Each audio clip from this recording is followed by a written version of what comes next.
It's the Real News Network. I'm Sharmini Pires coming to you from Baltimore. The United Arab Emirates, at an arms fair in Abu Dhabi recently, spent $5 billion. That might not sound like much for a country, but UAE is a tiny country in the Persian Gulf Peninsula with a population of only 9 million people, where only 1.4 million of them are actually citizens. The rest are guest workers and their families and so forth. The UAE is an ally of Saudi Arabia in the ongoing war in Yemen against the Houthi rebels and an ally of the US in the fight against ISIS, and is considered a bitter foe of Iran. It owns the 7th largest oil reserves in the world and the 17th largest reserves of natural gas. To find out more of why such a small country needs to weaponize, I'm going to be speaking with Andrew Feinstein. Andrew is a South African and former ANC member of parliament, where his political career came to an abrupt end when he insisted on exposing a corrupt $10 billion arms deal of former President Mbeki and the British BAE Systems to buy fighter planes, which South Africa did not need. The book that he wrote, Shadow World, which was published in 2011, is a comprehensive study of the world of arms dealers and the large weapon companies. We recently did a series of interviews about the film based on the book, and we'll provide a link for you below this to make it convenient for you to watch them all. They're very good. Thanks for joining us, Andrew. My pleasure. So, Andrew, let's begin with why the United Arab Emirates need to be weaponized and be equipped to fight. I think that the weaponization of the UAE is primarily a consequence of the situation in the region, in the Middle East. The UAE, as you mentioned, is part of the coalition with Saudi Arabia that is bombing Yemen, where we have seen over 4,000 innocent civilians die. The same coalition is stoking fires in Syria, has been supporting the royal family in Bahrain against citizen uprisings for over 5 years now. So the UAE is effectively flexing its military muscle as part of this coalition that is really a coalition in opposition to Iran. And the weaponization program that we're now seeing a continuation of started in earnest at the same time that former President Obama negotiated the nuclear peace deal with Iran. In order to placate American allies in the region, including crucially the UAE and Saudi, Obama sold the region tens of billions of dollars of American weaponry, effectively saying, we're going to ensure that Iran is not a nuclear threat, but at the same time, we're going to make you, Saudi Arabia and the UAE, militarily powerful. Now, various deals were signed with the British manufacturers, with American manufacturers, with Russian manufacturers. Now, give us an idea of how this $5 billion got spent, and on what, with whom? Well, the main trades of this current deal have been with the United States, primarily for Apache helicopters, amongst other things. The full details of the deals are not yet known.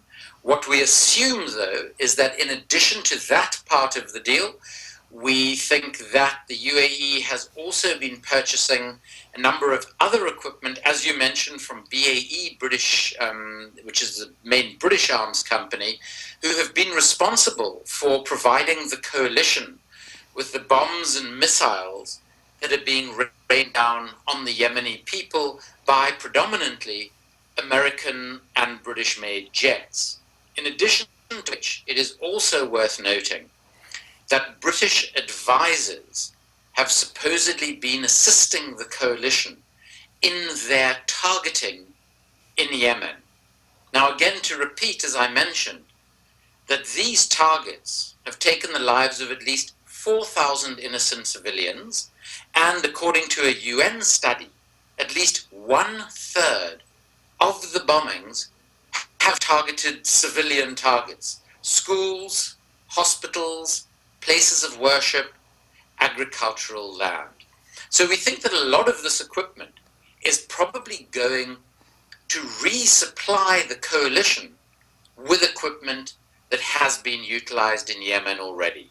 So effectively, United States and British companies, with the full support of their governments, are indirectly responsible for everything that is happening in Yemen today.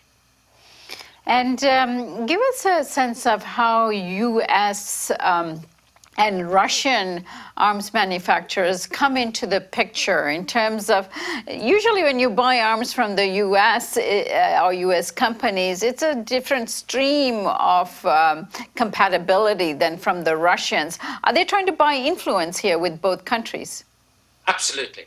I mean, we must understand that a lot of the military deals that are done with Middle Eastern countries like the UAE and Saudi Arabia are not simply for the weaponry.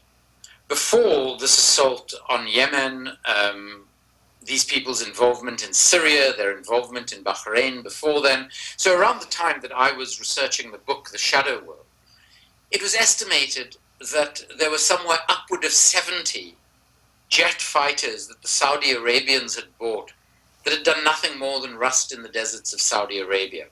So these arms deals, a huge component of their purpose, their raison d'etre, is to buy and to consolidate political alliances, historically with the United States and NATO countries, but more recently, particularly Saudi Arabia and to some extent the UAE, when former President Obama started negotiating with Iran around a nuclear peace deal, the Saudis and others in the region started to buy from Russia, amongst others, as well as some other Eastern European countries. And the purpose of that was simply to show the Americans and the NATO countries that if they weren't going to supply them with weaponry, these countries in the Middle East had other sources, and they were not sources that were particularly friendly to Russia.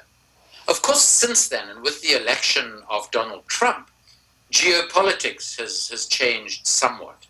So the relationship between the United States and Russia, particularly in the Middle East region, where they are on opposite sides of an incredibly complex conflict in Syria, for instance, those dynamics aren't as clear as they once were.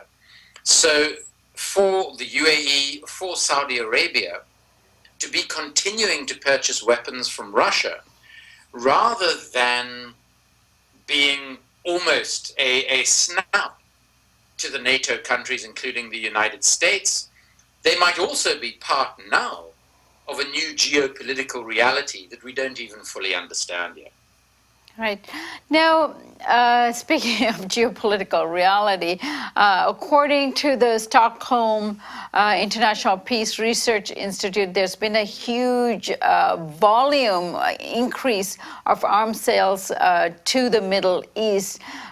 Does this amount to sort of a preparedness or getting ready for some sort of a battle that might be more massive than things that are currently underway in terms of Syria? Or is this business as usual? Well, I mean, to some extent, it's business as usual in that the share of weaponry being bought by countries in the Middle East has always been high.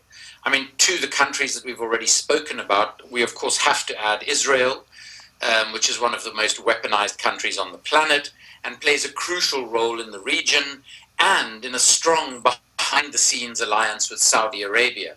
Again, coming back to the Iranian peace negotiations, Israel and Saudi Arabia were vehemently opposed to those negotiations, resulting in Israel being rewarded when the Iranian peace deal was done with $38 billion of American weaponry. So the region, which has been febrile for a long time now, has always been a magnet for significant weapons sales over the past decade and a half. There is no doubt, though, that as the SIPRI figures that you mentioned has suggested, that is accelerating further now. And I think, yes, this is a consequence of the tensions in Syria, in Yemen, and lingering tensions in Bahrain, I think what we are seeing is a gearing up for an intensification of the conflict there. And the addition of the rhetoric and, of course, the additional defense spending that President Trump is promising has only added to tensions and is quite literally fueling the fires in the region. So by, for instance, putting Iran on notice, making incredibly negative statements about the peace deal that was achieved, there are a number of analysts who believe that the Trump administration wants to go to war with Iran. And if that is the case, we're going to see a massive increase and a massive intensification in conflict in the region and significantly more involvement from the United States and other NATO allies. Let's hope not, Andrew. We'll certainly be keeping an eye on this, especially given that President Trump just recently announced a $55 billion increase in defense spending and military spending. So I'm sure that will be a boondoggle for the arms industry. I'm sure you'll be keeping an eye on that as well, and we hope to have you back. Thank you so much for joining us today. Not at all. My pleasure. Thank you. And thank you for joining us here on the Real News Network.